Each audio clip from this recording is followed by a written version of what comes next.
Hey y'all, what's going on? When I tell y'all I drove so fast trying to get here and do this live, y'all, ugh, I had to drive quick, fast, and in a hurry. Trying not to get a ticket, even though NYPD don't give out speeding tickets. They love a good old parking ticket though. Who they don't they love a good parking ticket? NYPD love a good parking ticket, but a speeding ticket? Not really. Oh, speaking of, I need to check my ticket. Oh, I got a ticket. Oh, Jesus. I just thought about that. Let me check on this ticket. I'm supposed to be in online court here soon. Let me make sure. I don't forget about that. Hold on.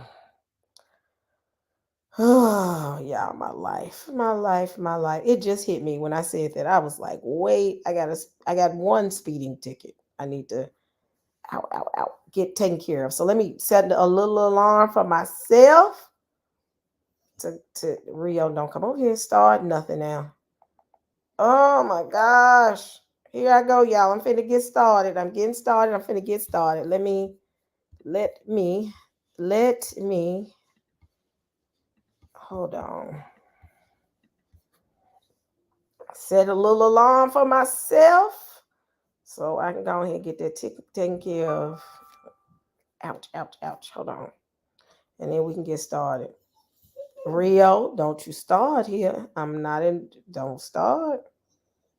Rio, really.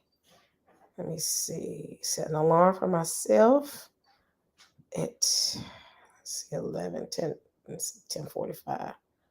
All right. What's going on? Can I see your post?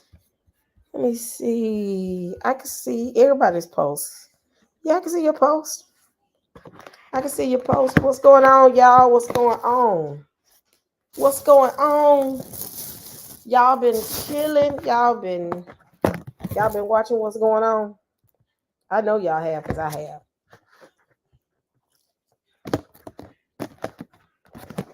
Let's get started. Hold on.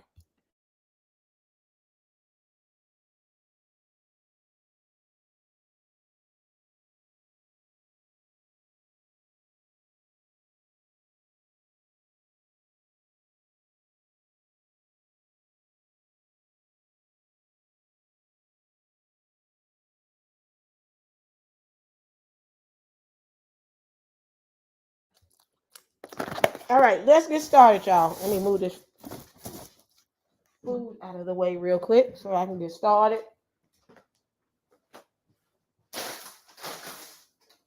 Hold on, here I go.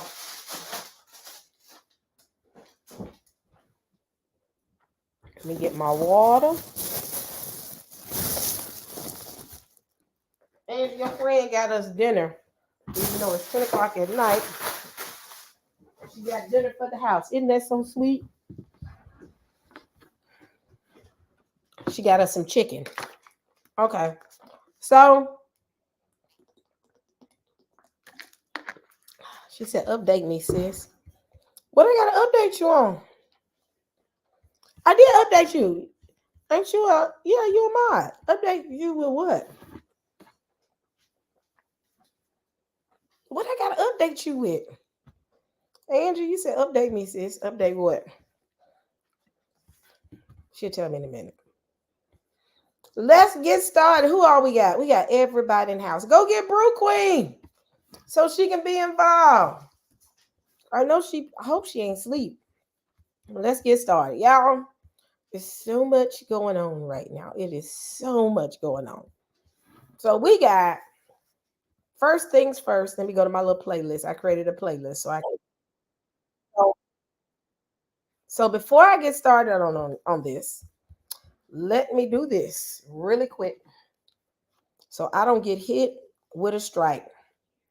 Let me go to my photos. Here we go. So let's see. Say copyright disclaimer under Section 107 of the Copyright Act of 1976.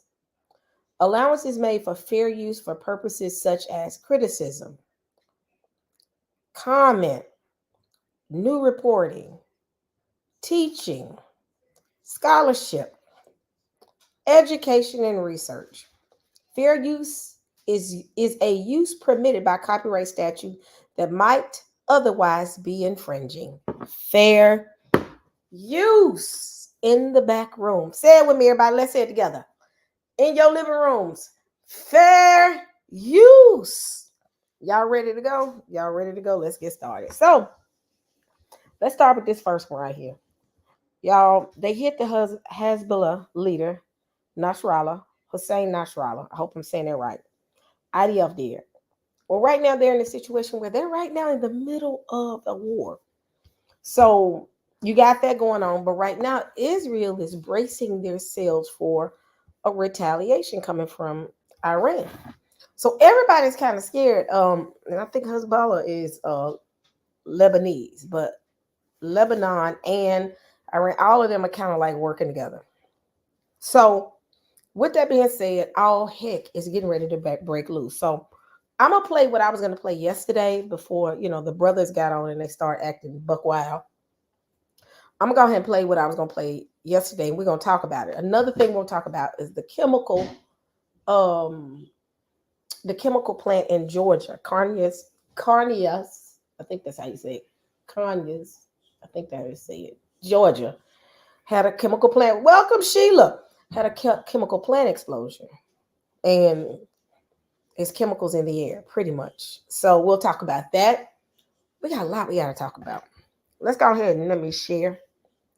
Present.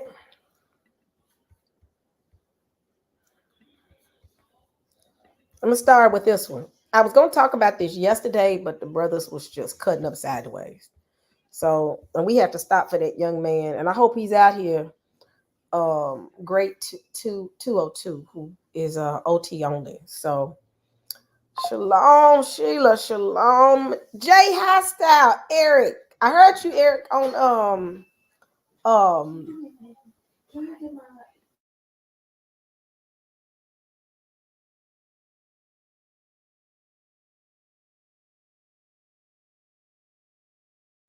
okay, so I'm back. Eric, you always be getting on Teo's channel, but you never came up here. I feel some kind of way, Eric, but I'm gonna give you a pass on that one.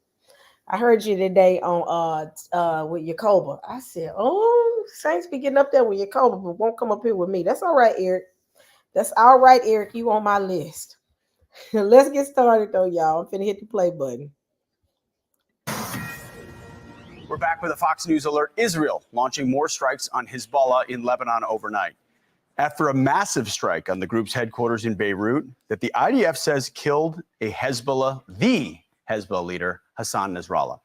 All this after Israeli Prime Minister Benjamin Netanyahu vowing to win the war in a fiery speech to the UN General Assembly yesterday. As long as Hezbollah chooses the path of war, Israel has no choice, and Israel has every right to remove this threat and return our citizens to their homes safely. And that's exactly what we're doing. Senior Vice President for Research at the Foundation for Defense of Democracy, Dr. Jonathan Schanzer, joins us now. Doctor, thank you for being here. Break down for our audience the significance of the developments of the last 24 hours. We've been focused so much on Gaza. Now, between the pagers and the killing of senior leadership and now the killing of Nasrallah, where is Israel in its fight against these groups? Well, this was a major momentum shift last night across the entire Middle East. This is something that Lebanese are cheering, that Syrians are cheering. You got to remember Hezbollah took part in the civil war there that led to the slaughter of tens of thousands. The Israelis are obviously cheering it. There are Iranians that are. So let me stop right here. Sources are coming back saying that people are not cheering. In fact, Hussein Nasrallah is a defender of the people. They said that he fought against ISIS. He also protects the Lebanese Christians. When I heard that, I said, wow. And then the ones that we consider, I think, the jihadists, they don't like him because they say he's what they call him infidel. Because he's one of the peaceful. I think he studies he practices Islam, but he doesn't practice. I think he does. I think he's Muslim, but he does not believe in the extremist version of it, or so he doesn't support those groups. So that's why when I saw that, and then the day I saw this other guy talking about it, he was like, "Yeah, this people are not happy right now." I'll say that much. They're cheering it. By the way, Americans and French who suffered from Hezbollah attacks should also be cheering this. But this is significant. This is a man who led Hezbollah, one of the world's most formidable terrorist organizations. Hassan Nasrallah was in that chair since 1992, 32 years of running this organization, developing it into a really formidable force. One that has 200,000 rockets, that has essentially held the Middle East hostage on behalf of Iran. This is an Iranian subsidiary. And so now he's gone. A lot of the other top leaders are gone.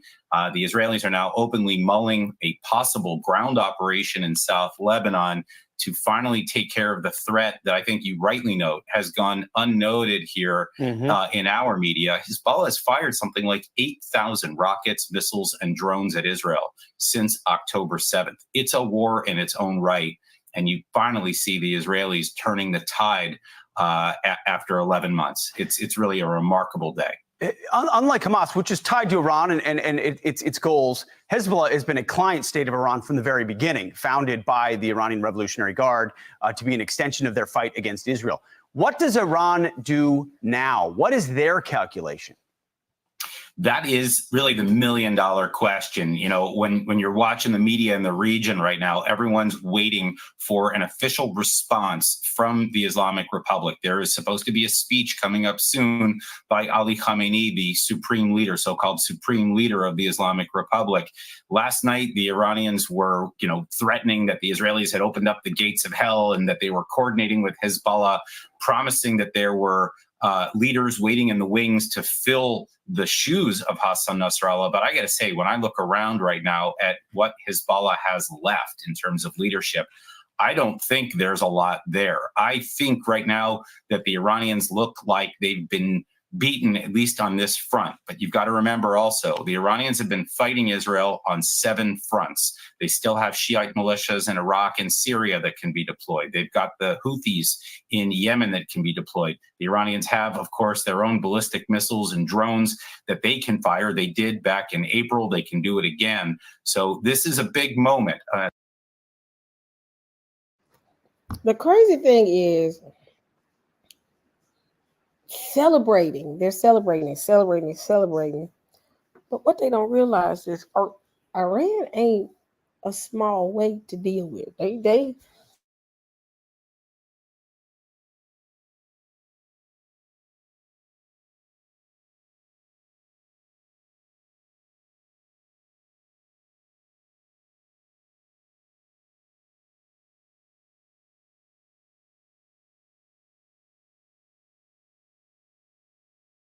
to see whether they try to step in and try to push Israel back, or whether they see that they've lost this round. I didn't know I was muted. So what I was saying was, they sleeping on the thing is, y'all. They think that they can do this, and these people are not going to strike back. These people are not going to strike back. These people, Iran is a heavyweight within itself. And I'm like, y'all keep playing with them like y'all sleeping on them, and y'all think that because y'all made this big, this is major. This is major. But it's going to be interesting to see how this. I'm going to play another video too as well. So let me keep going. They go back to their corner, and then we see what happens from there. Yeah, that will tell us a lot ultimately about the condition they believe they're in. It's one thing to replace a leader. It's another thing to replace a leader when your entire organizational chart underneath it is gone, which is what's happened with Hezbollah at this point, and for good reason. Dr. Shanzer, thank you for your time. We appreciate it. Pleasure. Good stuff. I'm Steve Doocy. I'm Brian Kilmeade. And I'm Ainsley Earhart. And click here to subscribe to the Fox News YouTube page to catch our hottest interviews and most compelling analysis. Okay, let me move my next video. Hold on. Hold on. Oh, hold on. Let me go to the next one. Y'all, this is going to be real interesting to see how this is going to. Let me go my playlist. I had it queued up, but it's going to be interesting. So here's my next one. Fair use, fair use, fair use. That's all I got to say. Say it one more time in the back room. Fair use. This is used for educational purposes.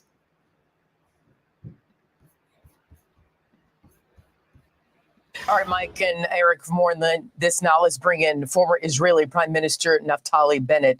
Mr. Bennett, thank you very much for joining us here. First of all, Iran says this represents a serious escalation and changes the rules of the game. So do you anticipate a consequential response from Iran? Oh, I see what you're saying. You said Iran is not Gaza. They push. Yes, they are. They are. Y'all, they the bullies. I'm sitting like, you found the bully. You can't bully. You can't bully them. And I'm like, it's gonna be interesting enough to see the overall response. So here we go.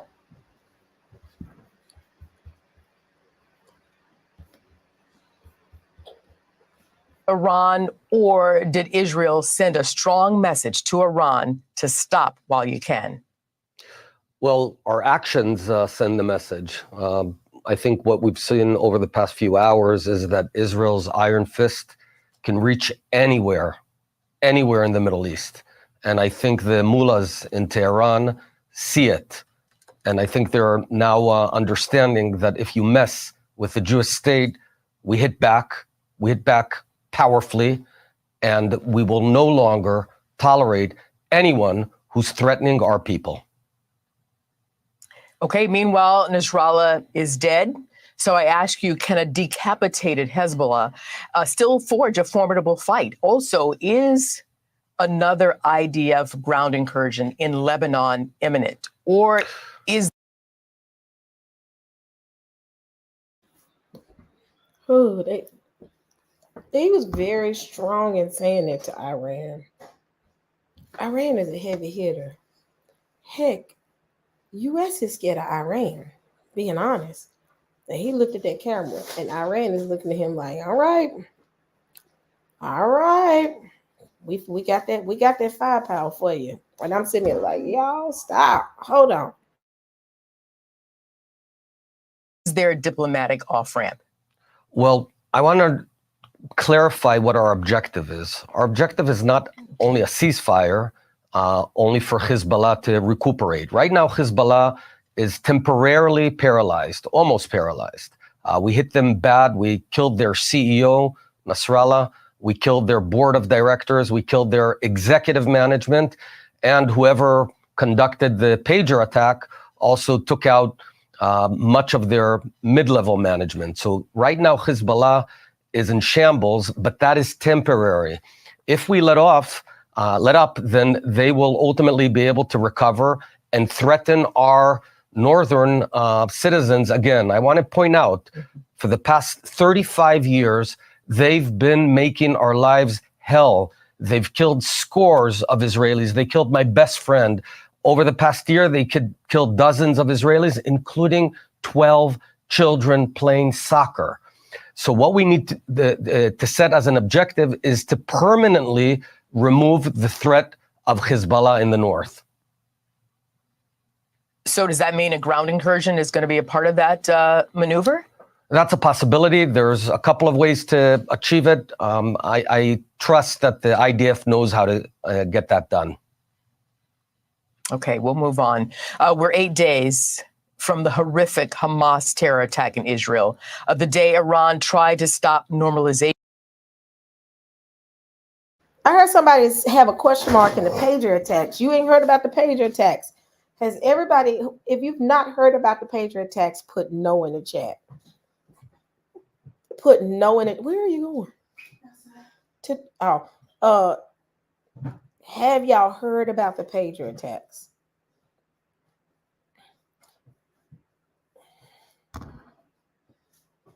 I guess everybody heard about it. Well, if you haven't heard, page attacks.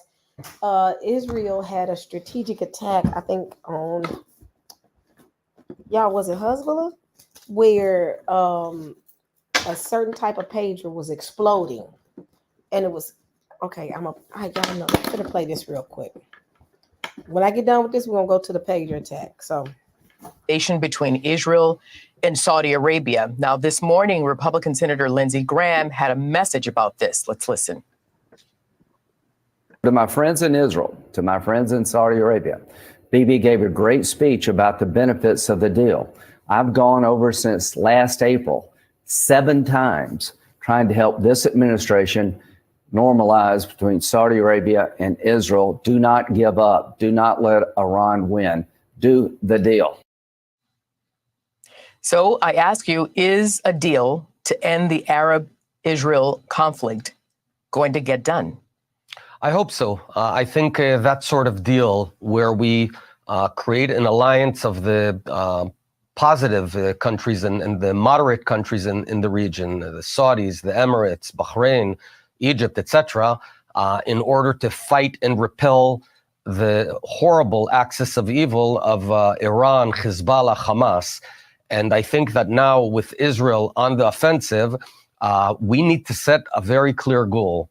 The goal is that within a reasonable time frame to topple the Iranian regime of the Islamic Republic of Iran. You see, that Iranian regime is the... do they really think they gonna shalom from Brooklyn, Eric?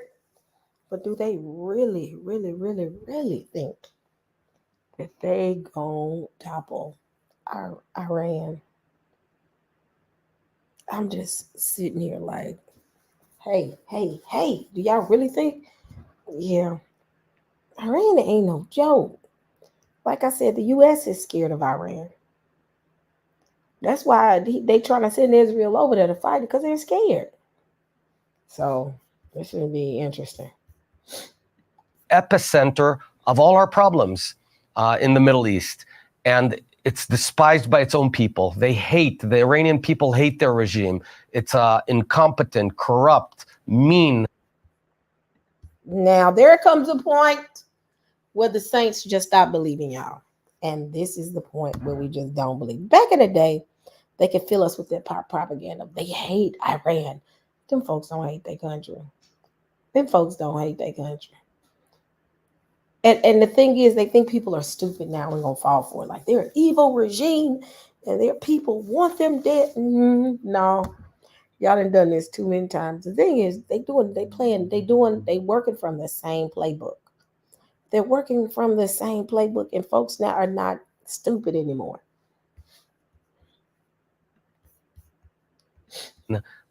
Old regime that will fall, but I think America, Israel, and the allies in the region can accelerate the demise of that regime.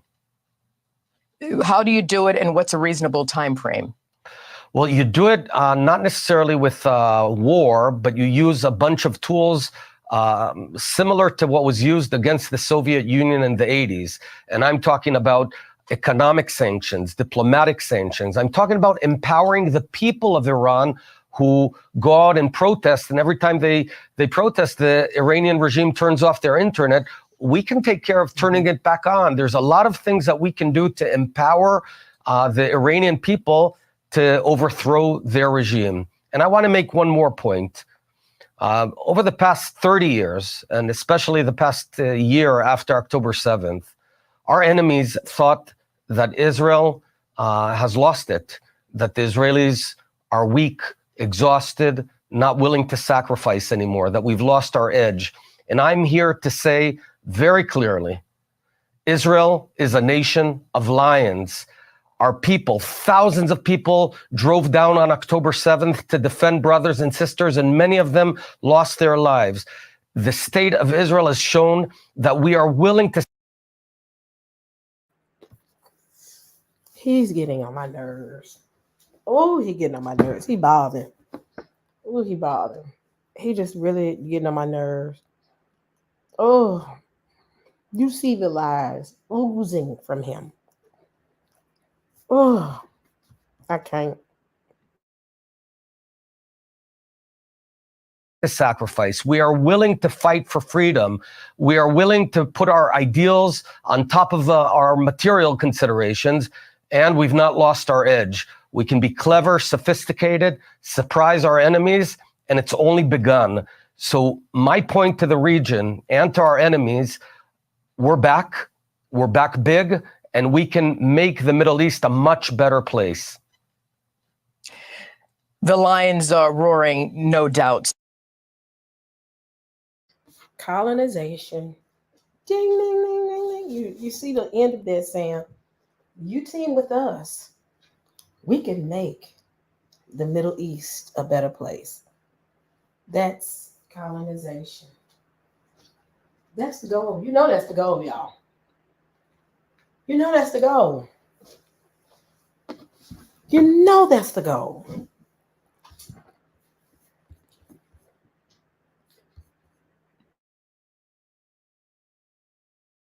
Sir. Meanwhile, there is no ceasefire deal between Israel and Hamas in the Gaza war. Do you know how many hostages are still being held in Gaza that are still alive? And is there still a plan to rescue them? There's 100 hostages in Hamas's custody. We don't know the precise number. I hope more than half of them are alive. We have to bring them home. This is a fundamental tenet of Israel's ethos, that we never forget anyone. We never leave anyone behind. Israel must bring them home. We have to step up the pressure on Yahya Sinwar and reach a deal where we can bring them home safe and alive, because right now they're suffocating in those tunnels. It's a horrible thing, and we're just a few days from now, it's gonna be a year for their kidnapped. They were kidnapped from their beds, from their homes. This is unacceptable. Indeed, it's unacceptable. Do you think you'll get those hostages home soon, sir? We have to. We have to apply the pressure and at the same time build the right deal to bring him home. Okay, so Israel is fighting Hamas in Gaza. I'm going to wrap here. Hezbollah in Lebanon with 37 days until the U.S. presidential election. Can U.S. diplomacy work before then? Well, we need America's back to defeat our enemies, to remove the noose that's been around our neck for so many years that we. Anybody got a noose is our people, but whew, y'all, it's taking a lot for me not to click this off real quick. It's like Israel is a lion. We want to make the Middle East great again. That's what type of speech he's giving right now. Like, girl, go sit down. Y'all have wreaked holy havoc for the past year. Ooh. I can't. He bothered. We mistakenly let it build over the past 15, 20 years, but now we are on the offensive. What we need from America's help is, one, have our back, and two, bring the hostages home. Create a deal where we can bring all the hostages home in the right manner. I believe America has made it clear that they have your back, but I do want to ask you, are we looking at a widespread war now, given what's happening there in Lebanon? Well, it is already a widespread war in the sense that our enemies for the past year have been hitting us again and again and killing Israelis, and created a no man's land in northern Israel. The only difference over the past 10 days is that now it's a two-sided war where we're hitting back. And those who did not press for 11 months to dismantle Hezbollah, I would suggest that when we're hitting back, don't tie our hands and let us get the job done. Because what we do now will bring quiet, stability, and security, and hopefully peace for the next decades forward. Understood, sir. Colonization at its finest. That's all that is. It's saying that if you let us come in, we gonna create peace after you have destroyed an entire strip of Gaza of innocent people. Wow, man, y'all, this is interesting. But the interesting, but very interesting part is they both look like warmongers. They really do. So let me show y'all something that happened. Where's my video? I had a video for this. Hold on. Them folks walked out of the. Let me see. Playlist. Go back to my playlist. Where is? Let me see. They walked out. Let me see. I'm trying to find the video. I thought I had it.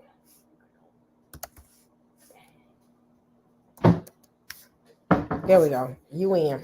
So, in the middle of the UN event, this was during the time that I guess they proceeded with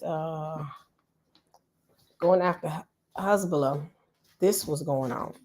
They were bombing Hezbollah. But while he was doing that, Benjamin Netanyahu had a speech before the UN. Y'all, when I saw this, I see, yeah, folks ain't stupid no more. Folks are not stupid. So, hold on one second.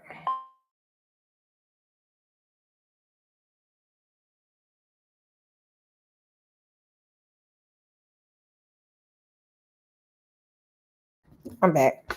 They walked out, clean out. So I'm gonna play it real quick. So I'm gonna say this. Fair use. Fair use. So let me find a good one. Rio, she's not gonna let you in there.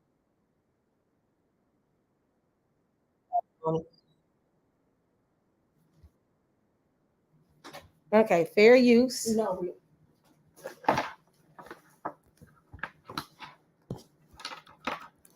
Rio is in rare form, y'all, and Madison is being mean to him. His feelings is hurt. She's not gonna let you in there. Okay, here we go. The Assembly will hear an address by His Excellency Fair use. Benjamin Netanyahu, Prime Minister of the State of Israel. I request protocol to escort His Excellency and invite him to address the Assembly.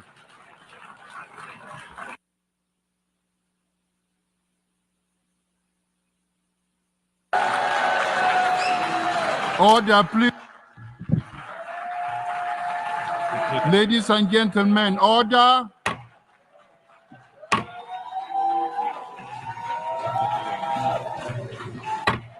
Order, please.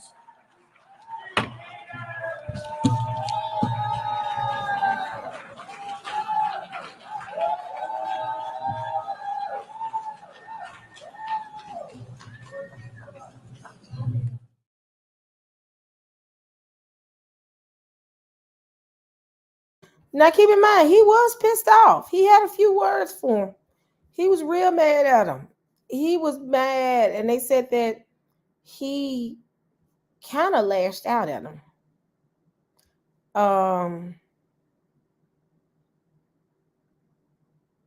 So here we go. The attack itself, a clear and brutal signal. Israeli Prime Minister And Hezbollah chooses the path of plans on each. So I'm a fair use. Fair use. So he still spoke though. And this is, I must have still had it on here. Okay. Easing up in Lebanon. As long as Hezbollah chooses the path of war, Israel has no choice, and Israel has every right to remove this threat. And His address to the UN General Assembly just minutes before that assault on Beirut. The question now, will there be full-on war? The choices that all parties make in the coming days will determine which path this region is on, with profound consequences for its people now and possibly for years to come. We are winning. The rest of his speech in front of a partially empty auditorium after a number of delegates walked out to protest Israel's war in Gaza was largely defiance. The real war criminals are not in Israel. They're in Iran. They're in Gaza, in Syria, in Lebanon, in Yemen. Even as the October 7th attacks by Hamas killed 1,200 Israelis, with more than 200 others kidnapped, some still held, the scale of the Israeli response brought fierce condemnation globally. Gaza health authorities say since October 7th, Israeli forces have killed more than 40,000 Palestinians, injuring more than twice that many. Netanyahu also took aim at Palestinian leadership in the West Bank for, as he sees it, fostering anti-Israel sentiment at the UN, which in turn he labeled a contemptuous farce. For the Palestinians, this UN House of Darkness is home court. They know that in this swamp of anti-Semitic bile, there's an automatic majority willing to demonize the Jewish state on anything. Netanyahu closed by saying the war in Gaza could end now if Hamas surrenders, gives up its arms, and releases all the hostages. If not, he said, Israel will fight on until total victory. Paul Hunter, CBC News. Y'all. So let me switch it real quick, and we're gonna come back to this conversation because I got to play the game. Let me stop for a minute and let me go to my little playlist. So while this is going on, all the while this is going on, we are in a situation where the U.S. is getting ready to go into a presidential election. Y'all, I kid y'all not. I'm at a point where I'm getting ready to, this is going to be a part-time job for me because the moment that I was not available to be online because didn't have internet, I was just moving and all that. It was so much going on. And it was enough content that I could have been talking every night. So the moment I got internet, and then really I'm doing my live from my kitchen table. I got to order my desk and I got to get everything. I'm ordering a little inexpensive desk, probably about $60 cheap. Something so I can sit my laptop up and find a way to prop my camera because I plan to start back showing my face again.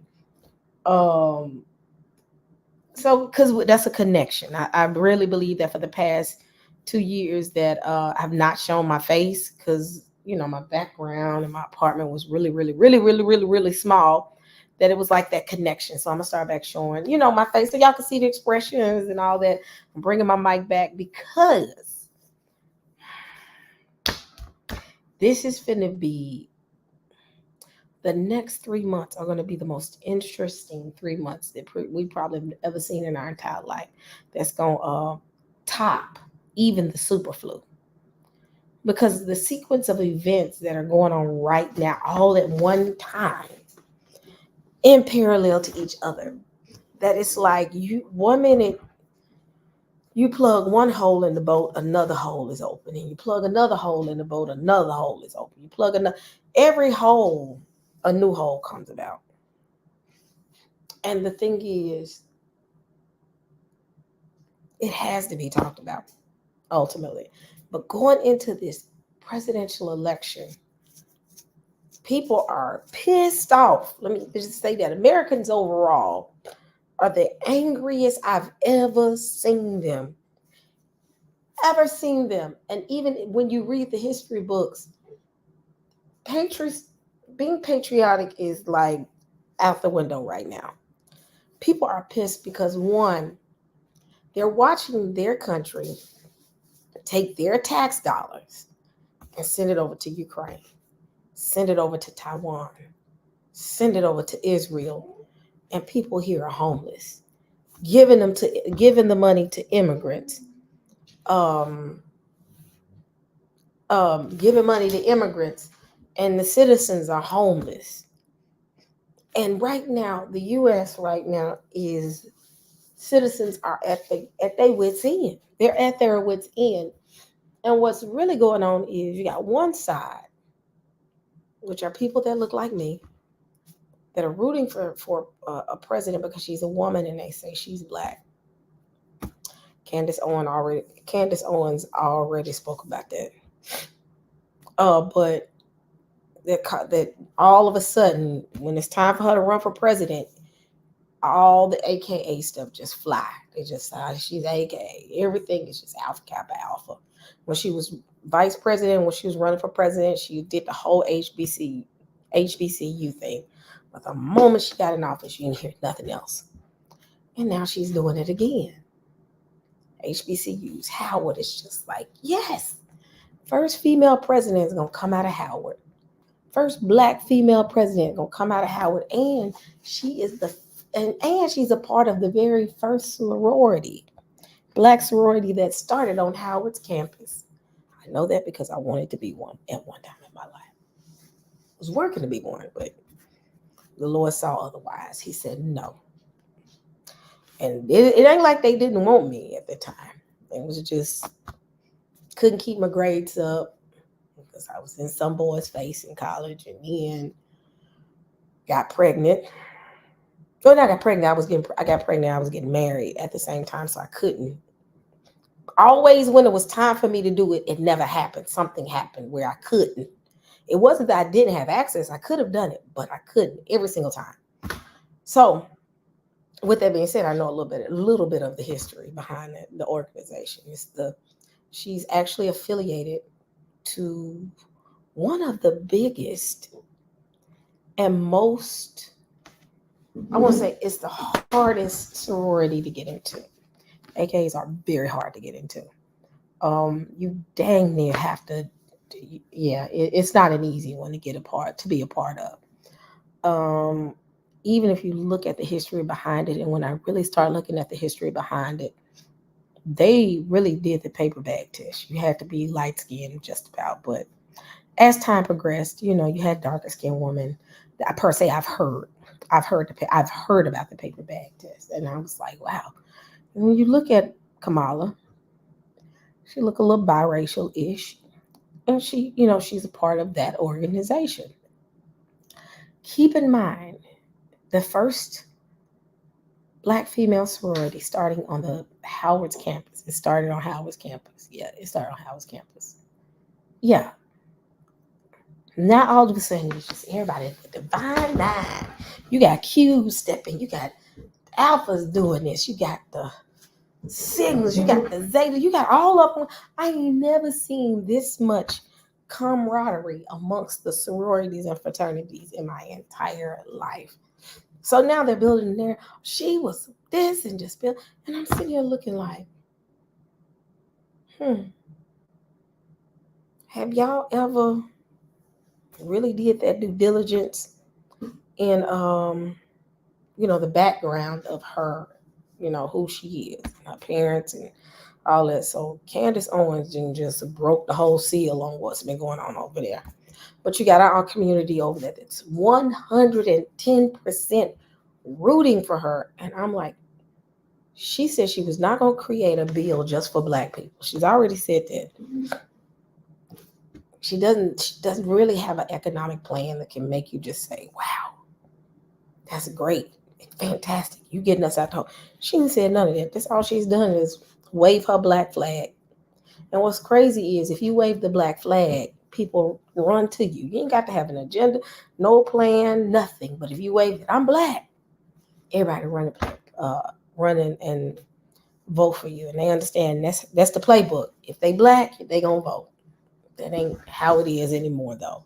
And what's going on? People going against that paradigm, and they're asking questions. Black people are asking questions because Black people are fed up. So they got the problems over there. Then you got the Republican side. You got Vance that's just reckless with his mouth sometimes, and it's just like you just say anything sometimes at whatever point. And then you got Trump. He says anything. He ain't even really, you gotta be honest.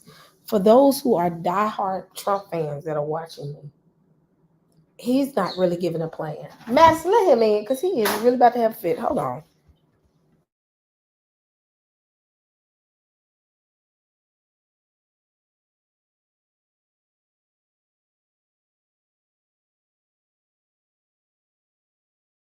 I'm back, y'all. But yeah, He ain't gave nothing. He ain't gave no plan, no nothing. He said, I got one in the making. By the time you get to a debate, you don't have one that's in the making. You have one already detailed and ready to go with, to say, this is my plan. This coming into office. This is my plan. This is this. This is this. This is it. Ain't neither candidate saying anything about a plan. It's just they're feeding off emotions right now. Because you got people on that look like them, upset because the economy is shot. They're giving money to the immigrants. The immigrants are gonna take over. This ain't gonna be our country no more. This is gonna be their country. They're giving our money away. So you got the Republicans riding off of that. But again, ain't nobody talking about a plan. Everybody is voting out of fear. And I said this a while back. I said one person is voting for one group because they're afraid of what the other group is going to do, not being aware that neither group has said anything about what they're going to do. So with that being said, civil unrest is coming because everybody's afraid. Fear breeds unrest. And I'm sitting there like, y'all are, so let me see. Civil unrest. Y'all, this is, Eric, don't talk about how I'm typing too. I know you watch, you laughing. Hold on. Here we go. He said that I type hard. Whatever, Eric. So,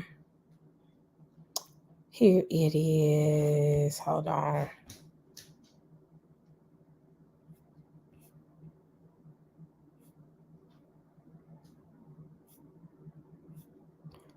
Where is it?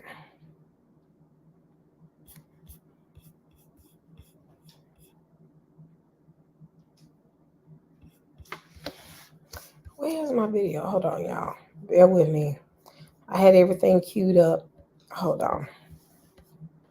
But overall, everybody's like, I mean, I have never seen this before. And the thing is, I was watching Redacted, and I enjoy watching Redacted. It's just sometimes Redacted can be, show their colors sometimes.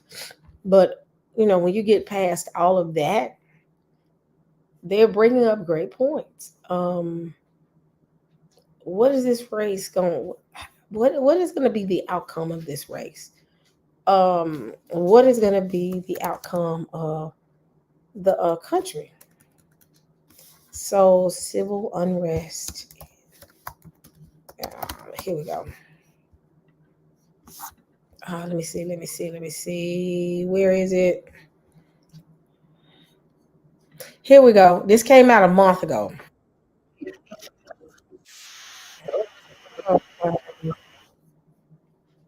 Rio, go lay down. So fair use, this is from Sky News, and they said that there will be revolutions if Trump loses.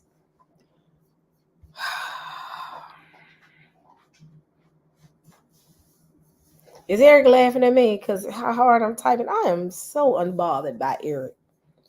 Every time I'm typing, he'll be like, you typing hard as a muck, whatever. Ooh. Leave me alone because I type hard. Here we go. Y'all. Here we go. Y'all see this? So let's see. Have I played this before? I don't think I have. In Woodstock, Illinois, they know all about the cycle of repetition. This is the small town where the movie Groundhog Day was filmed. But the political monotony is now shattered by the sudden entrance of Kamala Harris into the 2024 election race. For many, though, she is an elusive candidate. I want to hear what she's going to do. What's going to be different than what's already been done? Matt owns a shop selling model trains and doesn't know who he'll vote for in November. It's tough to make a decision on something that you were thinking one way, and now you have to switch your gears because it's a whole new person. Will you look at policies as well as personalities? Always, especially things that affect small business. The big problem is you don't totally know her policies yet. McHenry County is a community shaped by the railroads. It voted narrowly for Trump in 2020. He seemed to be careering to victory until the gears shifted in this race last month. Now the momentum is clearly with Harris. She's smart, and I believe she's going to win. Very excited about this. She just has that energy and that enthusiasm, and there's a difference from being 80 to 60. There just is. All right, careful, careful. Harris has also improved polling among people of colour. Look at mommy. But with her pro-choice stance, she'll struggle to win over evangelical Christians like Latasha. I go based on the Bible, and I value life.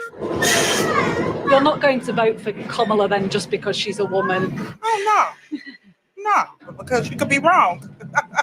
You could be not good for the job. In nearby Island Lake, they're celebrating the annual Corn Fest.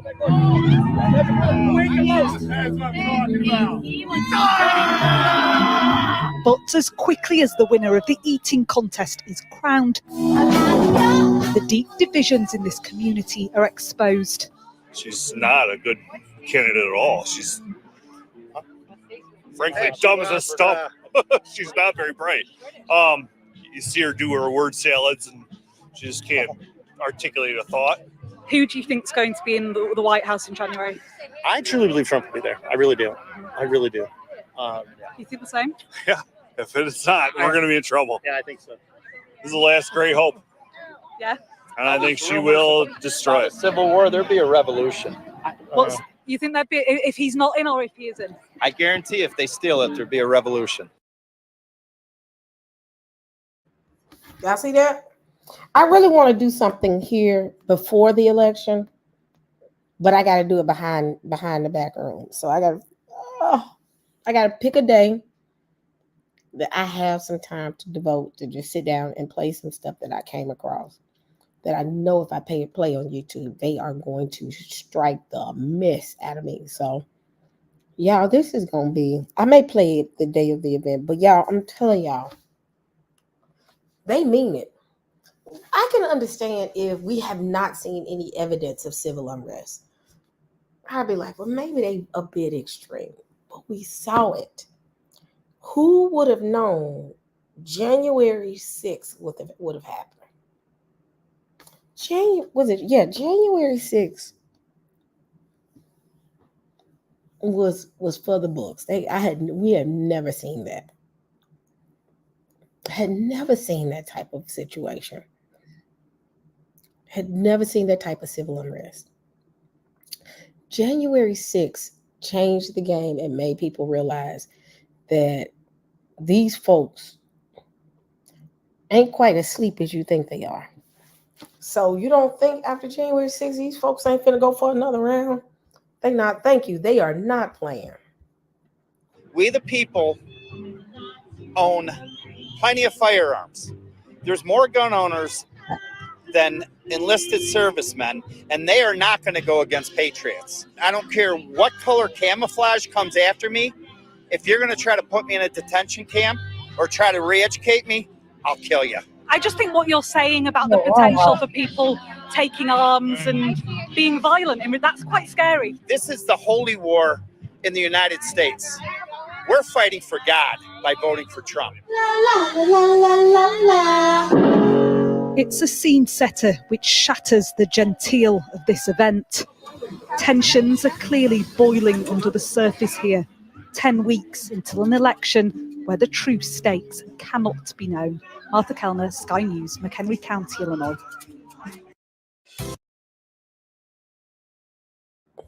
Y'all don't think these folks don't mean this? I'm sitting here now like,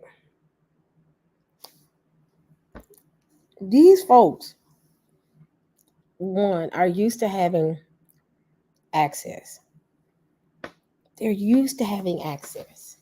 Now, y'all have done us dirty, for a long time, for centuries. But these people, for the past, they've always had access to jobs, money, guns, vacations, the happy life. They just been happy as happy can be. But now you put them in a position where, one, jobs are not as easy to get now. Cost of living and inflation is crippling people. People living, like I said, paycheck to paycheck. Folks are tired. Then they're watching their government ship off all this money out of their country, their tax dollars, to fund and fight wars that they're not in agreement with. Then, not to mention, they're not in agreement with bringing these immigrants over here. And you got to see these immigrants that's coming over here and they giving them checks, healthy checks. And now you want to bring, man. Y'all, I'm sitting here now like,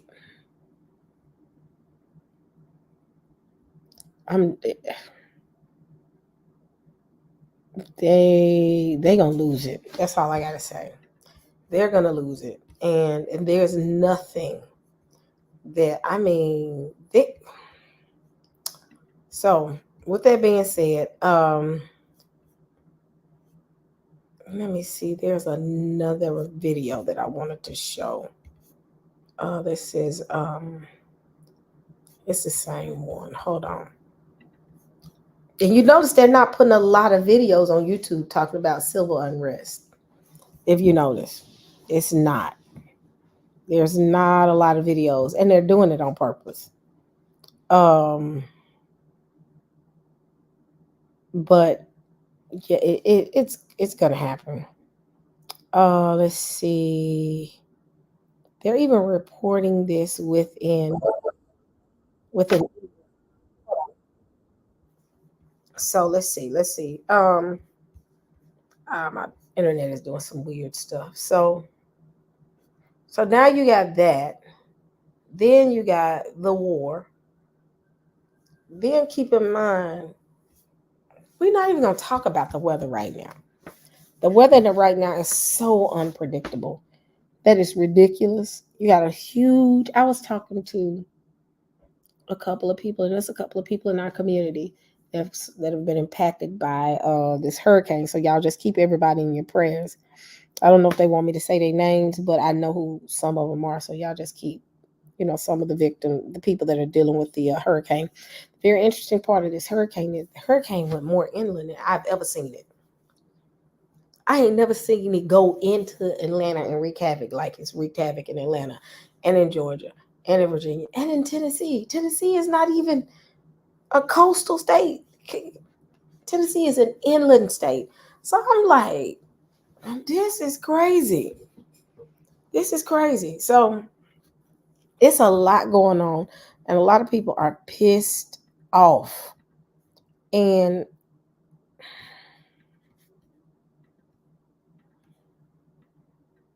so I'm gonna share. This was back in May. Hold on.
Y'all, I'm gonna tell y'all something though. 41% is high.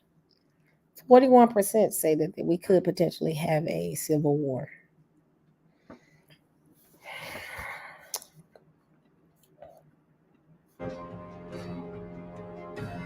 Now, keep in mind, this is when Biden was running. So power, but you still win.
Stay with the Times of India for news breaks.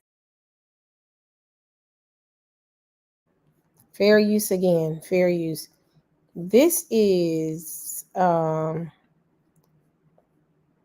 y'all enjoying this so far? Hold on, there's another one.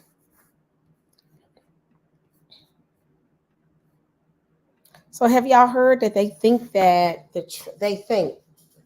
I don't know how true that is, but they think that the assassination attempts on Trump is an inside job. They don't think it's just an outlier that's just saying I'm coming for Trump. They think that the opposing side has a hand in the attempted assassination on Trump. Now the crazy thing is, if they ever field it, that's gonna be even worse. If they so let me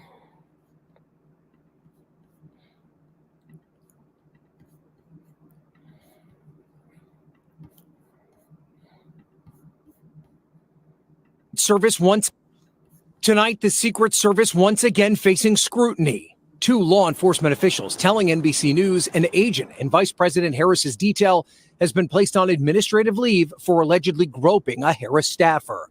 Those sources saying the agent was allegedly intoxicated at the time. The agency says it's investigating. All of it comes on the same day as a scathing Senate investigation outlined a long list of human errors made by the agency on the day of the attempted assassination of former President Trump in July, including a Secret Service counter-sniper team not alerting Trump's security detail despite seeing local law enforcement running with guns drawn toward the building where the shooter was. Investigators asking, did the thought even cross your mind that you should inform someone to keep Trump from going on stage or get him off stage? The sniper responds. Thank you so much, Diamond Love, for your $20 super chat. Thank you.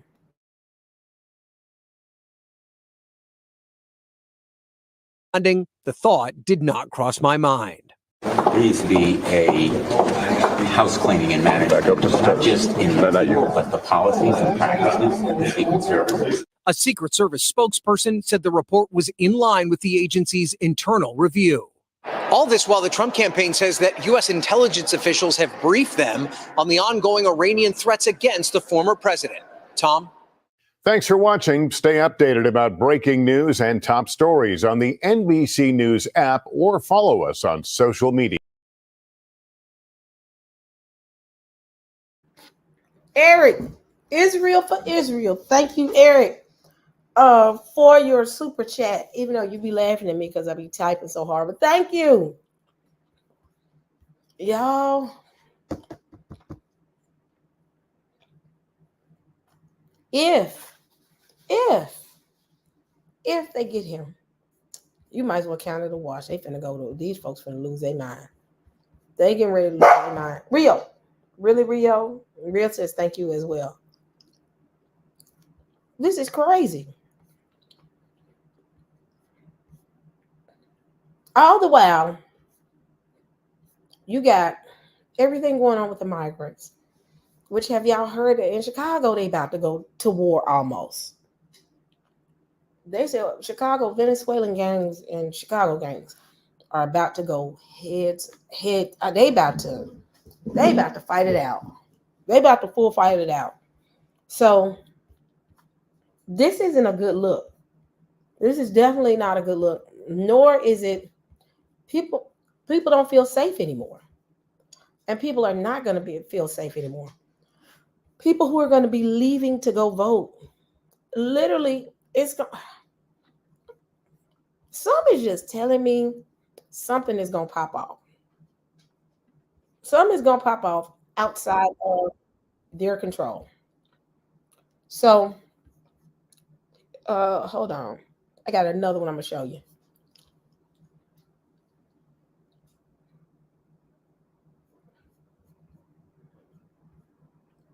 Okay, so they're saying that the Secret Service failed to protect Trump. Now, the thing is, when you become a president, after your term ends, you still have a lifetime Secret Service group that's supposed to protect you until the day you shut your eyes, you and your entire family. And it goes for even Trump. They are, I think, I think they are assigned to the family for the rest of their life. They said Trump, they failed to protect him. That's why you don't think that these Trumpers aren't watching and saying, this is an inside job and y'all trying to kill our people. They watching. Hold on.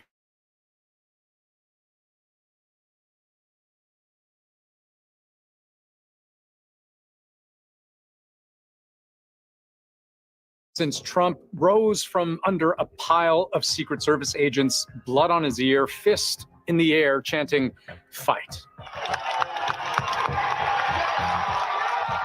Ever since that moment, one big question has been on everyone's minds.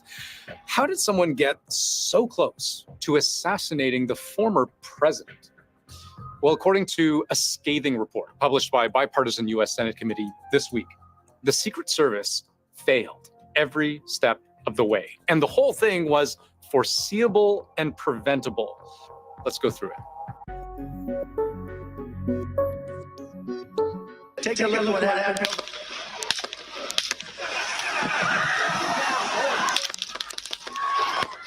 That dramatic moment happened right here on a temporary stage set up on this big piece of farmland in Butler, Pennsylvania. And here, about 180 meters away, is where the shooter fired from, the American Glass Research Building, or the AGR.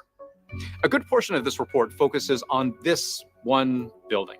How did Mr. Crooks, how was he able to get an AR-15 onto the roof of that building?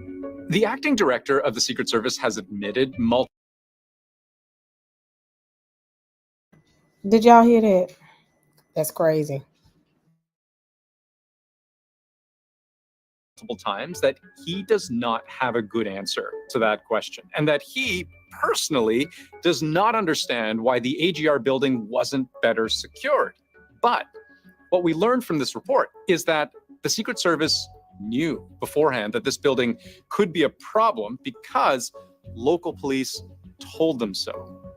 One officer testified the area along the AGR fence line was a concern, specifically pointing out how close the building was to the stage, how open the field was, and how easy it was to get to from the nearby roads. You've got to mitigate these line of sight concerns and issues. It is protection 101. It's just got to be done. You block it off with buses, farm equipment, whatever, tractor trailers, whatever you have. Now, the report does mention that the Secret Service considered bringing in heavy trucks to block that line of sight, but in the end, they didn't. And what's more, this red line shows where the Secret Service ultimately drew their security perimeter. But notice the AGR building is on the outside. The committee, again, was never able to get a clear answer from the Secret Service on why they chose to exclude the AGR building from their site plan after identifying it as a problem. In fact, they couldn't even figure out who at the Secret Service was responsible for drawing up the perimeter in the first place. That should be a very clear answer, and the problem is there is no answer. That was astonishing to us, is the fact that we could not find one point of contact who said this is the person in charge of making sure the plan was adequate. The Secret Service told the Senate committee they thought by placing the AGR building outside of the perimeter, that meant it would be a local law enforcement responsibility. But local officers testified they told the Secret Service verbally that they didn't have the manpower to lock down the building, but that it needed to be locked down, to which they claimed the Secret Service copied and said they would take care of it. And take a listen to this body cam footage obtained by CNN of a local police officer at the AGR building just moments after the shooting. I told them they need to post the guys over here. I told them that the Secret Service. I told them that Tuesday. But when asked about this by the Senate committee, the Secret Service site agent denied ever being told that. One senator likened the whole thing to a famous Abbott and Costello skit. What's the guy's name on first base? What's the guy's name on second base? I'm not asking you who's on second. Who's on first? I don't know. The blame game is all over that report, and it is alarming, even from Secret Service personnel. Ultimately, no one seemed to agree on who was responsible for making sure that the building or the roof was secure. And here's the thing. If this building had been within the Secret Service perimeter, maybe they would have done something about this. The fact that their counter snipers on these two rooftops behind the stage couldn't even see a good part of the AGR building because this big old tree was in the way.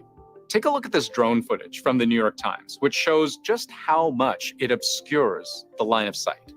And the local snipers were positioned inside the AGR building, below the shooters, so they weren't watching the roof either.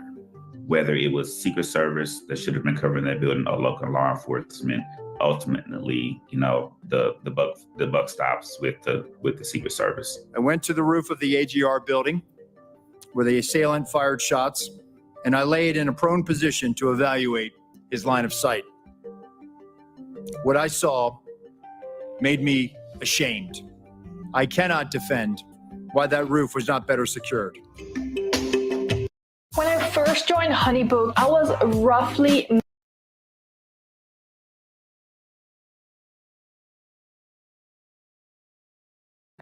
why that commercial is playing. Yeah, I'm telling y'all, this right here is my thing is they doing obvious stuff. I'm like, the things that they're doing, if they are attempting to do what they want to do to Trump, they're trying to unalive Trump. They're not, it's poorly put together. And the thing is, it's too obvious. Like, for instance, I love to watch the Kennedy movie, the movie JFK, and it talks about the different the book Deep Oil and all that, and how it was meticulously planned out.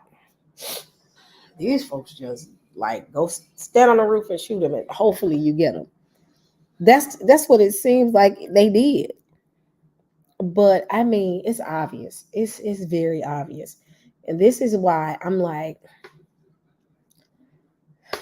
if this man doesn't win, or even worse, if this man gets assassinated,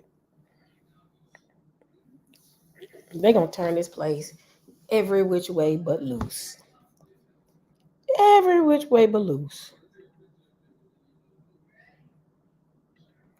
Oh, let's continue on.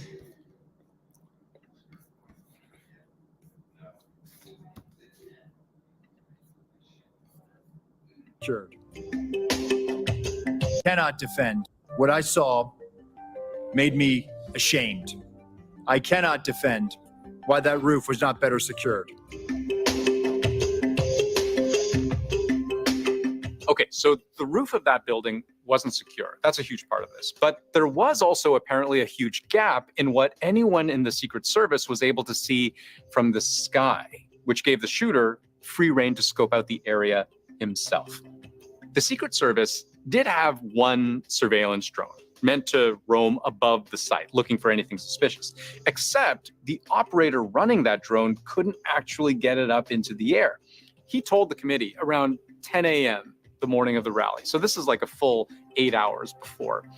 He realized the drone wasn't working and that he wasn't even super comfortable flying the thing to begin with. He had very little training, less than an hour's worth. So he asks a Secret Service leader for help. The leader tells him, call tech support. Like literally, call the drone manufacturer's 1-800 hotline. But they don't answer. So he says, I continued to troubleshoot it myself, just to the best of my abilities, turning it on and off, reconnecting stuff. At some time after 4 p.m., I get a call back from tech support. So this is just 2 hours before the rally starts. Tech support tells him it might be a problem with the Ethernet cable. So he goes and grabs one, tries to fix the drone. But here's the thing. While all of this is happening, the shooter was flying a drone overhead undetected for more than 11 minutes, according to local police, trying to pinpoint the best spot to position himself. Now, should there have been a backup drone or anyone else around to help this sole drone operator? According to his testimony, just 2 days before the event, he'd actually requested more support, more drones, more people, but those requests were denied. What if we had geolocated him because that counter UAS platform had been up? It is something that I have struggled with. We could have perhaps found him. We could have maybe stopped him.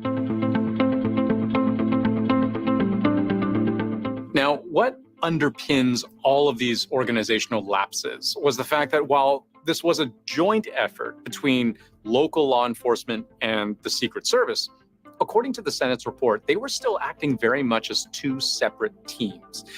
They set up separate command posts and they were on separate radio channels, meaning every time a local officer or sniper sent out an alert, that alert only lived on the local comms channel until someone decided to pass it on to the Secret Service through a phone call or a text. Are y'all seeing this? Are y'all seeing this? This is interesting.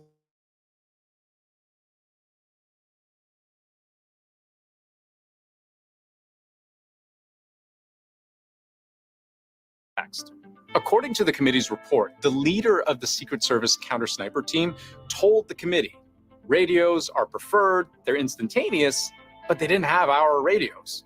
We didn't have their radios.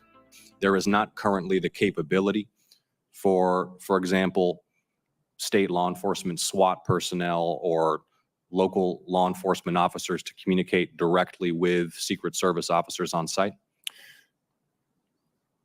So technically you could do it, but it would take a long time to get it done. It turns out this roundabout way of communicating was a huge part of the problem because almost exactly 1 hour before the shooting, a local police sniper saw the shooter for the first time, wandering around the AGR building carrying a rangefinder, which is a camera that can measure distances. A bit suspicious, not the kind of thing the average person carries around. New York City homeowners can get a free roof.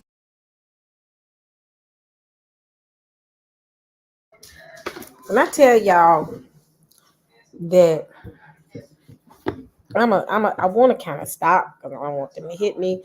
But y'all, I'm gonna tell y'all this: if I get hit and they happen to do something to my channel between here and November 4th, when I do the event, I will make sure that people like Teo Ministries, Dante, Pastor Kelly, Benaiah Israel, they post my link to be able to get into the event and be able to, purchase seats to get into the event. So, or get a seat. I don't know how I'm gonna do it. I may just do donations, but I'll make sure that somebody is able to provide that link, because I'm determined to do this event, y'all.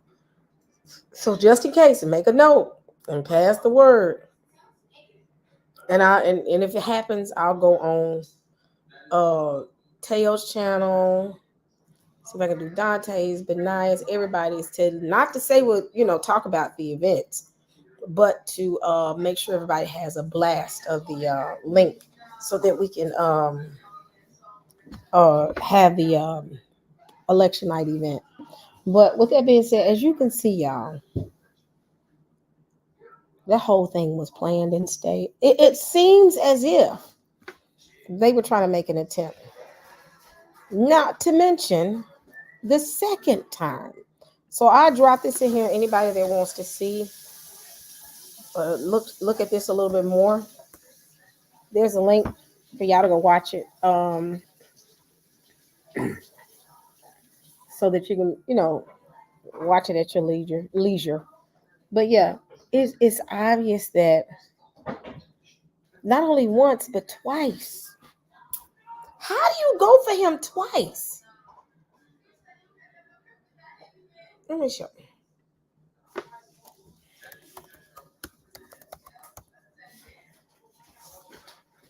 you. There was a second attempt.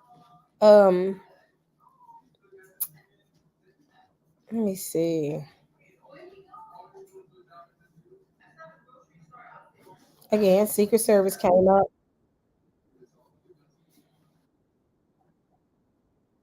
Hold on.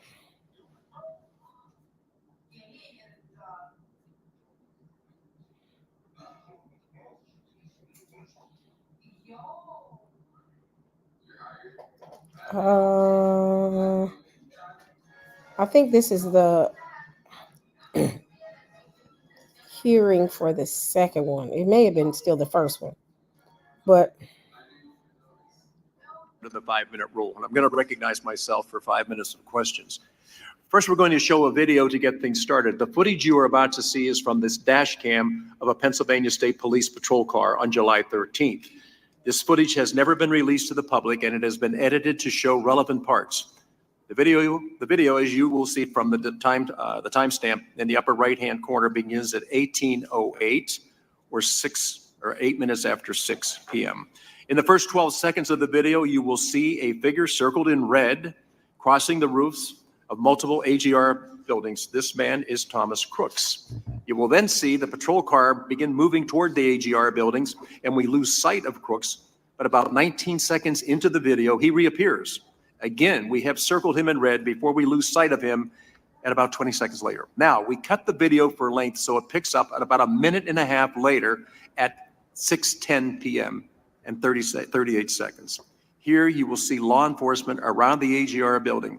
At this point, all law enforcement entities staffing the rally are aware that there is an individual on the roof of AGR, but they do not know he is armed. Behind the trees, you will see one officer attempting to lift another officer up onto the roof, and you will see that officer pull himself up and look to the left. According to that officer's interview with the task force, he sees Crooks with the long gun, and Crooks turns and points the weapon in his direction. The officer then falls to the ground, injuring his ankle, and radios that the man on the roof is armed at 11 minutes after 6. That portion of the video ends here. We know that the first shot from Crooks is fired just 32 seconds later. We will play the video now.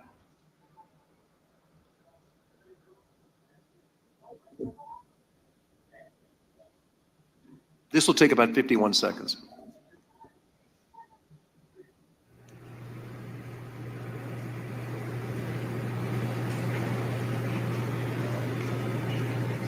There's no one out.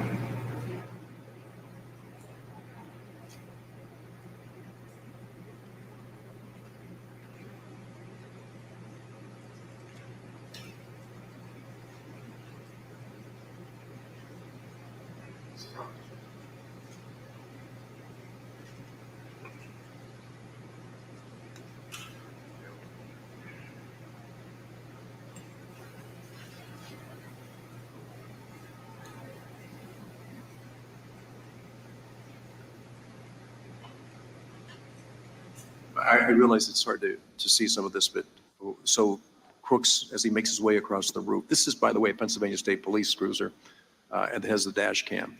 So you're able to see some things that nobody else was able to see, but I know it's difficult. Lieutenant Harold, I'm going to direct the first line of questioning to you, since this is state police footage.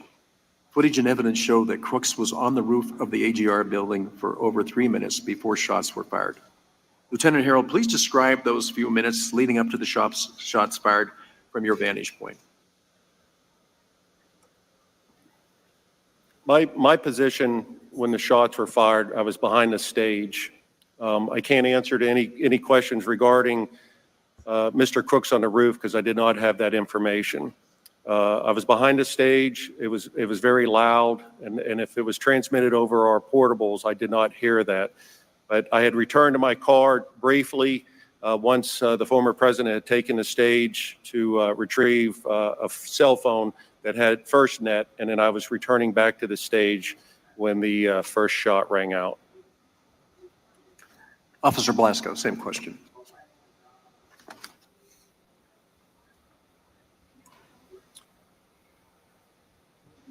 At that time, I was at Brady Paul, and I was working my way over to the AGR building to assist other Butler Township units with looking for crooks. As I got to the water tower, I parked underneath the water tower and began to make my way to AGR. That's when the shots rang out.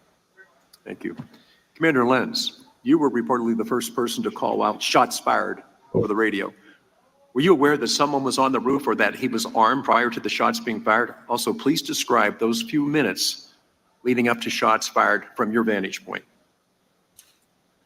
For the first two questions, yes, I was aware through radio traffic that there was somebody on the roof and also that he was armed. The first report that there was somebody on the roof came on a different radio channel than the tactical units were operating, which would be PD Ops 3. And that transmission at 18:08 and 20 seconds is somebody's on the roof. At 18:09, I made a phone call to the PSP sergeant in the Secret Service Command Center and relayed the information that there was a suspect on the roof of the AGR building. There was some additional radio traffic from the Butler Township police units. And at 18:11:03 hours on that PD Ops 3 channel, again, not the channel the tactical units were operating, is the Butler Township unit that reports he is armed. I believe he says, I see him, he's laying down, and he has a long gun. So my actions for that, at that point, the gentleman on the roof clearly is a threat, and I radioed to our quick reaction force to deploy them to the AGR complex to begin to address that threat. Prior to me finishing that. Ain't nobody said they shot at him. They just said they went. There was a lot of investigating going on. So I dropped the link in there. We're gonna talk about this a little bit deeper when we have that the private event, because then we won't be scrutinized by YouTube.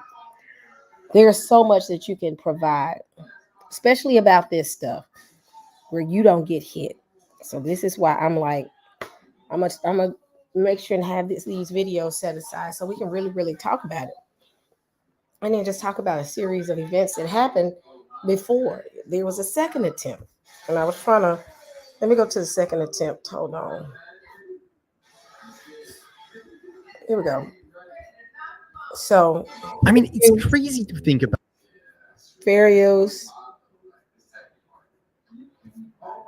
Donald Trump is accusing the Department of Justice and the FBI of mishandling his second assassination attempt case. Trump says the federal gun charges against suspect Ryan Ruth are just a slap on the wrist, and he wants the state of Florida, under Governor Ron DeSantis, to handle this case. Meanwhile, we are learning new information about the suspect accused of targeting Trump, the so-called would-be assassin. And I say so-called, the case has not been adjudicated yet, but he's at the center of all of the investigations. David Spunt is live at the DOJ with more. David. Hi, Harris. Good afternoon. This is turning out to be a classic state versus federal government fight, although this happens to deal with an investigation into the attempted assassination of a former president 6 weeks before an election. So it is a bit unusual. Former President Donald Trump says the DOJ needs to charge Ryan Ruth with something a little bit tougher, other than the two federal gun crimes that he's charged with. DOJ said yesterday in open court a stronger charge is coming, a charge that could put Ruth behind bars for the rest of his life. He's facing those 2 firearm charges, but it could slow down a state investigation led by Florida Attorney General Ashley Moody if he is charged with the attempted assassination of a presidential candidate. Ashley Moody is asking the DOJ to keep her in the loop while not slowing down her state probe. Now, Ruth was in court yesterday. He was smiling. He was shackled. He was wearing a blue prison jumpsuit. He appeared engaged and was taking some notes. Prosecutors have a recorded jailhouse phone call where Ruth apologized to a female friend for his actions. The DOJ released a letter on the public docket. Federal prosecutors say it's in Ruth's hands. In the first few words, admit that this was an assassination attempt on the former president. He dropped it off in a box at his friend's house months ago. His friend just opened it and alerted authorities. Those authorities say Ruth had 6 cell phones, Harris, and a passport in his getaway car. At least one phone had a Google search of how to travel from South Florida to Mexico. Agents also found a handwritten list of past and future Trump appearances. Again, if DOJ brings this attempted assassination charge, which it is expected to do here anytime in the next few days, that could put Ruth behind bars for the rest of his life.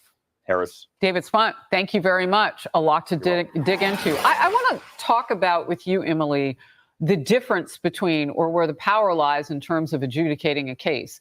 The governor of Florida and that state, or the federal government, because that's what we're digging into. Trump wants, Florida to take over. Right. So generally speaking, in a fight between the feds and the state, the feds would win. Right. However, precedence is that the federal government respects state sovereignty and they actually want to promote state sovereignty over certain crimes. Right. It's sort of healthy for civilization to do so. And note, for example, Dylan Roof, the horrific murders, he was charged both state and federal. And actually, that was a rare case in that he faced the death penalty at both levels, which is very rare. So here, the issue would be both could absolutely prosecute this individual. And Donald Trump is right. If he feels that the federal charges are not commensurate with the heinousness of the attempted or inchoate crime, then absolutely the state should step in with the force that it deserves. All right. Politics aside, because I know it's a Democratic governor, John Shapiro, but Pennsylvania, the first assassination attempt on Trump. Should they have fought harder, since it happened in Butler County, Pennsylvania, should they have fought harder for their voices to be heard in terms of adjudicating the case? Argument could be made totally that indeed they should have, yes. All right. So you heard the charges against Dylan Roof, and I know you have some thoughts about that. Well, I'm glad that he was facing the death penalty at both levels. That was one of the... So to me, it seems like it just seems funny. So are y'all enjoying this, or y'all want me to move on to the other subject? The reason I'm playing all this, it's allowing you to see how what's been going on for a while, and then we can see how this can be dangerous going into the elections. Because if he loses, these folks are already on 10. Already on 10. And God forbid they kill this man unalive him before the election.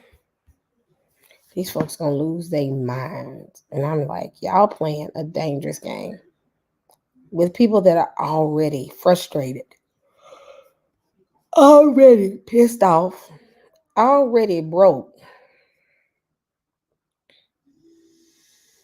This is going to be interesting to see. They already, man. Oh, wow. I just ran across Nasrallah's killing fire. Violence near U.S. consulate in for the, oh, yeah, they protesting. Oh, man. So now somebody's going to say Harris. The only thing I think that has happened to Harris is I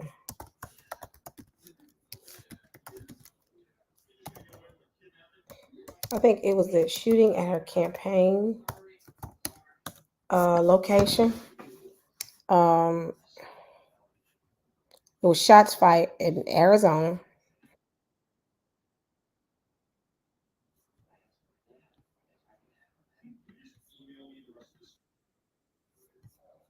Let me see.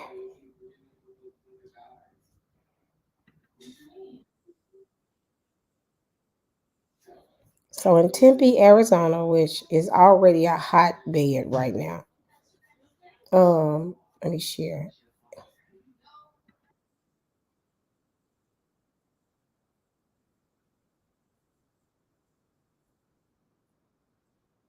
Oh, hold on. I thought it was playing.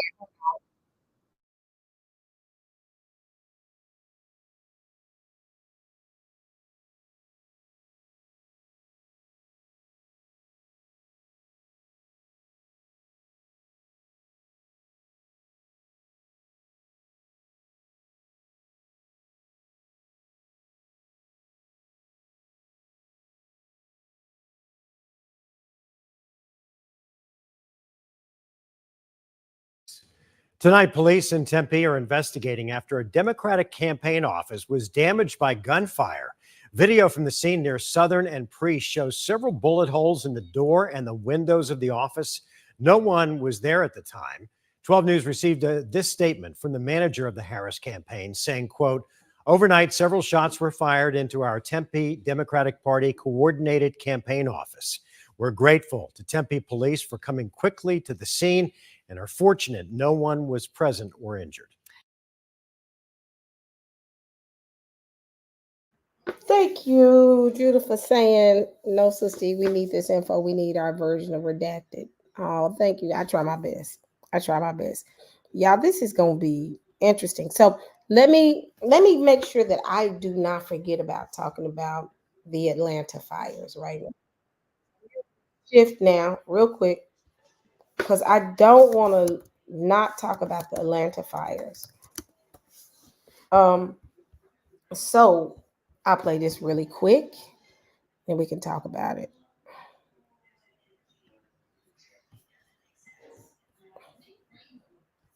Here we go.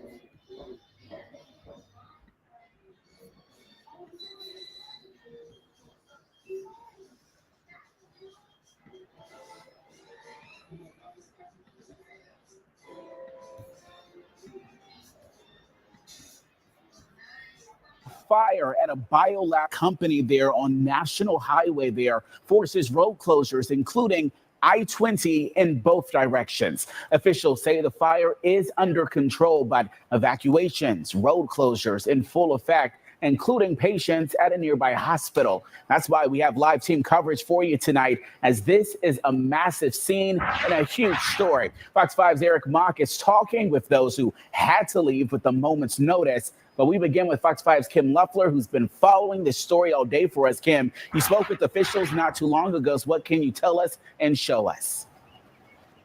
Well, the Rockdale County Fire Chief says the fire itself from this biolab facility is contained. That plume of smoke that you see there behind me is from a chemical reaction, not the fire itself. Now, this all started right around 5:30 this morning with a small fire on the roof of the building. Water from the sprinklers reacted with what officials say is a water reactive chemical. Firefighters contained that initial fire this morning, and then it reignited right around noon. Now, firefighters got the second fire under control about 2 hours ago or so. Now, this has prompted the evacuation of about 17,000 people between Sigmund Road and I-20. I-20 between Salem Road and Turner Hill Road is closed, and southbound traffic on Highwalk Road between Irwin Bridge and Highway 138 is also closed. Now, officials are also asking people in the northern part of Rockdale County to shelter in place. As you see behind me, what you're seeing is still that chemical reaction from that water reactive chemical product. And once we can get it out, it will still off gas. But once again, the fire is out, and that is the status of where we are right now. We did just get that Now, officials say the EPA and EPD are on scene assessing the situation, and they say these evacuation orders and the road closures will remain in effect. There's just precautionary until they can get the readings on exactly what this plume of smoke is behind me. So no word yet on when the evacuation orders or roads will be back open. Now, we do know the biolab produces pool and spa water treatment chemicals. Biolab says they do have officials on site there, and they are monitoring the situation, and their team, again, is on scene. Now, that's the latest from here. Certainly a very developing situation. We will have the latest for you later on throughout the night. That is the latest from here in Rockdale County. Kim Luffler, Fox 5 News. Yeah, I live in Midtown, and I can see that plume of smoke. It's about 35 to 40 miles, so it's thick and it's large. Why did Amazon send me? So they say that smoke is thick right now, and they're evacuating it, evacuating the area. And Atlanta got flooded. Y'all, if y'all are telling me either man is just cutting up and doing all this stuff, or God is just y'all just sitting there saying for the judge. Interesting enough, it's in Atlanta. So man, I'm telling you, this ain't. Have y'all seen? I think this is. I'm trying to find better pictures of the smoke, because when I saw it on TikTok, I said that would freak me out. You know, they ain't giving good pictures. I don't want to see his face. Jeez, can we find the pictures? Is this it? That's it. Y'all see that? Do y'all see that? Look at that.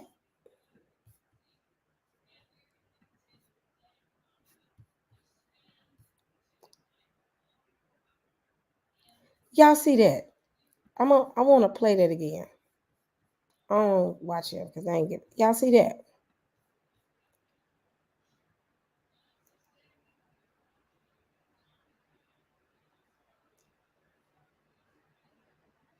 Crazy.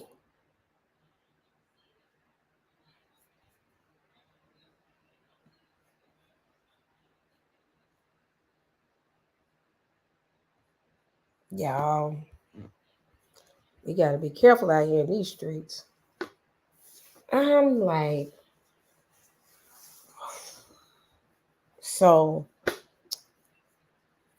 it's a lot going on. So we shall see what's going to happen after this. But y'all, I'm getting ready to cut out because I'm starting to get sleepy. But what I will say is this. I know I'm going to see y'all this week. I ain't going to even doubt and question it. Oh, I might see y'all. I shall see y'all this week. Because something is going to pop off. Because it's like that now. Like every day it's going to be something. Well, I wake up in the morning. Guess what? If some pop off, I'm going to try my best to get online. I'm actually going to be on vacation tomorrow. And I'm going to be doing some stuff around this apartment. But yeah, this is going to be real interesting. Man, it's going to be interesting. Yeah, they can't drink. It says that can't go outside and breathe or drink water. Oh, man. Everything. Yep, you can't drink the water either. Yep, it's judgment. So be ready, y'all. Like I said, for next week's it's in a month. We're going to go behind and hide behind a wall where they can't see us have no conversations, because YouTube is not for the weak. They coming for you. But all right, y'all. Well, y'all have a safe. Thank you everybody for your super chats. Thank you, Eric, and thank you, Diamond Love. Eric $49.99 and Diamond Love for $20. Thank you so much for your super chats. If y'all want to donate, I'm taking all donations. But like I said, let's get ready for this crazy election, y'all. But all right, y'all, I'm gonna go to bed. See y'all on this week. Have a good one. Shalom, shalom.